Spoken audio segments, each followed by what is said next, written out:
All right, next we've got here the nature and importance of marketing channels. How channel members add value. So if we're talking about channel members, we're talking about people like who? We're talking about people like Al-Gharasi, who do delivery for Pepsi. We're talking about people like Al-Huda, who will provide Pepsi to the customers. We're talking about people that are going to make payments or advertising, like Bin Humaid, they do advertising for Pepsi. You see? So what do these people do? These people will provide information. If you go to Al-Huda supermarket, they will give you information about the product. They will put the promotion inside supermarket. They will give you the contact if you want to get in touch with someone. They will actually match you. You know, do you really want Pepsi or Coca-Cola? Do you really want to get this big size or small size? They will do negotiation on your behalf. For example, you as a customer, you go to Al-Huda and you say, hey, I don't like this. They will take your concern and they will take it back to the manufacturer or provider. They also make the physical distribution. So if you go, you want one piece, they will sell you one piece. You want one cartoon, they will give you one cartoon. You want 10 cartoons, they will give you 10 cartoons. They will also do financing. Remember, when you go and you buy Pepsi, did Pepsi International get their money? Maybe they are already paid. Who paid them? Maybe Al-Huda paid them. Now you go, you find the product, you buy it, and then you pay for it. So you get a product that's already financed. Now, do you think a company like Pepsi, can they finance all of their Pepsis until the customer actually buys them? Maybe they can't do that. And they also do the risk taking. What happens if a Huda supermarket burns? Who takes the responsibility? Does Pepsi International, do they have the liability, or is it Al-Huda that is responsible? Al-Huda that is responsible. So if Al-Huda bought an insurance, good for Al-Huda. If they didn't buy an insurance, bad luck for Al-Huda. So these people, they take part of the responsibility of selling the Pepsi. At the end, who actually gains? Pepsi gains when Al-Huda sells Pepsi. You see? So that's all of the things that, that's the nature and that's the importance of marketing channels. Now, if you look at this, we've got those producers, and these are producers, and this is business marketing, and this is customer marketing channels. So here it's more like business to business, while here this is business to consumer. Now, there are some companies that sell from the producer, let's say Pepsi, they sell direct to the customer. Can you buy Pepsi from Pepsi International itself? Okay, maybe that's not how they normally do their business. Maybe Pepsi, they go through this model where producer will go to the wholesaler, and then the wholesaler will go to the retailer, and then the retailer will go to the consumer. Okay, have you seen examples like this? Maybe Pepsi is like this. So from Bukshan to Al-Gharasi to Al-Huda to the customer. While sometimes you go producer to a retailer directly. I don't know, maybe Al-Hana, Zabadi, they send it directly from the manufacturer, they send it directly to the Huda supermarket. Okay, and maybe from the supermarket to the consumer. Or maybe some companies, they go direct. Remember when you go and you buy from the producer themselves? Remember a product you bought from the producer themselves? Sometimes you buy it, like, let's say online now, becoming more popular, because online you can directly reach the website of the manufacturer, and then you buy from the manufacturer. Here we've got, the connection between the channels. We've got the physical flow of products. Sometimes you may go and you buy Pepsi from Al-Huda. Al-Huda, they got it from Al-Gharasi. Al-Gharasi got it from Bukshan.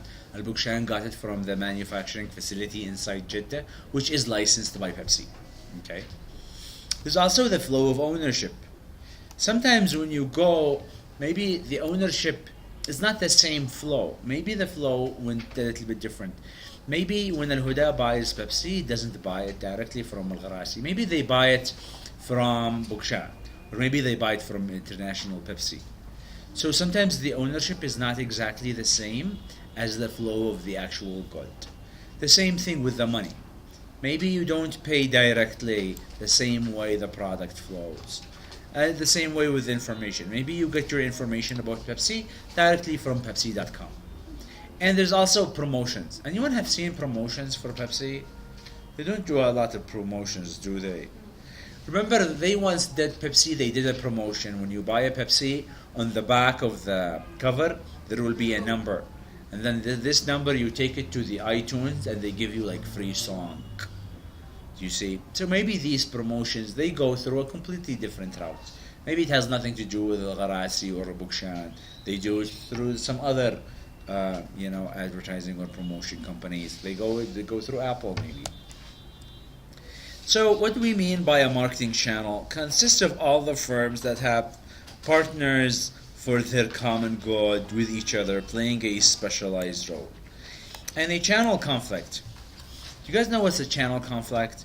It refers to the disagreement over goals, roles, rewards by channel members, and can be two types, either horizontal or vertical. Let's take here two examples. We'll talk about some conflicts. Anyone have seen conflicts when it comes to Pepsi products? Let's say, for example, anyone have seen those trucks that has Pepsi on it? Okay. Anyone have seen Coca-Cola trucks that has Coca-Cola on it? Now, if I go and I stop one of the trucks of Coca-Cola, and I open the truck, what do I find inside? Coca-Cola, right? You don't find Pepsi inside, right? You'll probably find Coca-Cola.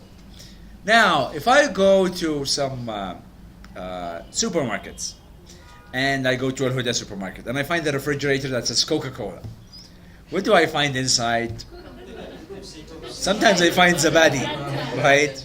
So now, here we've got this conflict, right? Now, inside the supermarket, and there is like a refrigerator that says Coca-Cola. Now, the owner is like a retailer. Now, this person here, they have the option to keep Coca-Cola as per Coca-Cola demand, or to put Zabadi as per the other company demand, right? So now the supermarket will have to make their decision, right? Now, for Coca-Cola, what do they want? They want only Coca-Cola, right? The supermarket sometimes, they start to go and cheat. And this becomes this becomes a conflict. So there will be a disagreement. And then if you go to the supermarkets, like the big ones, if you go there at 9 o'clock in the morning, you will find some funny guy who works in Coca-Cola. And this is their job.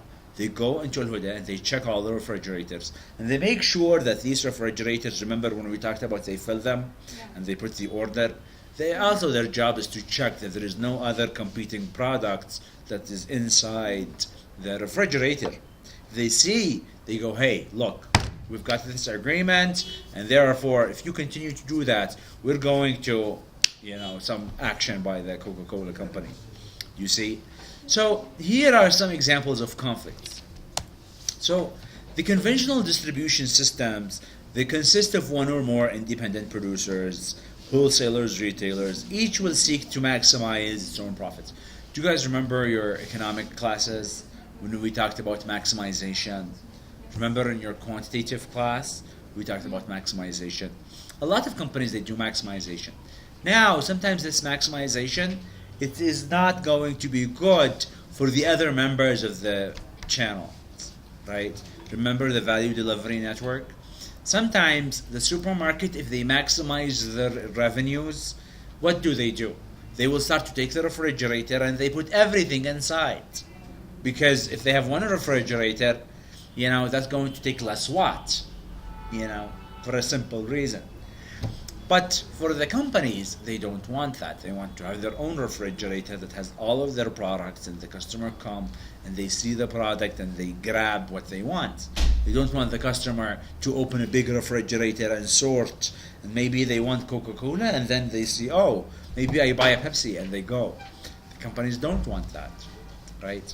So here, there is a little control over other members, and there is no formal means for assigning roles and resolving conflicts.